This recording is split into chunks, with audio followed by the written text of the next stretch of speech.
কুমিল্লার train bus সংঘর্ষে ১২ প্রাণহানির ঘটনায় তদন্তে গেটম্যান সহ একাধিকের চরম গাফিলতি।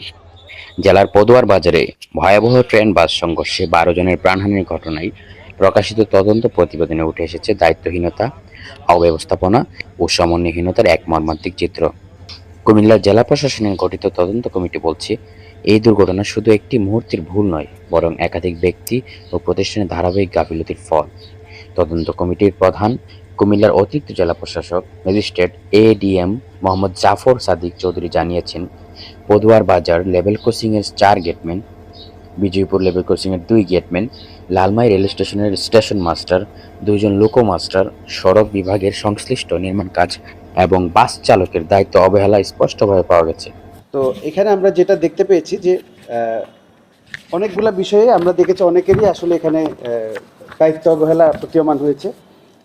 বিশেষ করে প্রাথমিকভাবে যদি আমরা বলি যে এই রেল দুর্ঘটনায় ওই দিন রেল ক্রসিংয়ের দায়িত্বপ্রাপ্ত যে দুজন গেটকিপার মোহাম্মদ হেলাল এবং মেহেদি হাসান, তাদের দায়িত্বে থাকার কথা থাকলেও তারা অনুপস্থিত ছিলেন। এটা হলো প্রথম।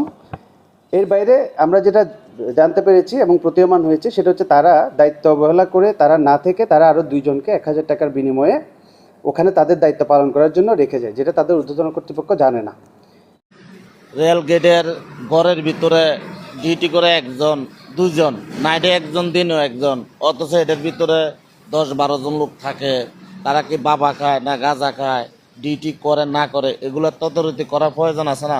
পুরান লোক মিলাইয়া ওরা গাঞ্জা খায়, এমনকি আরো ইনসাইড আউটসাইড থেকে লোক আইও দেখি তার সাথে মিশিয়া গাঁজা খায়। ওরা ডিউটি না করে রাতকে গাঁজা খায়, হুইতে ভরে থাকে।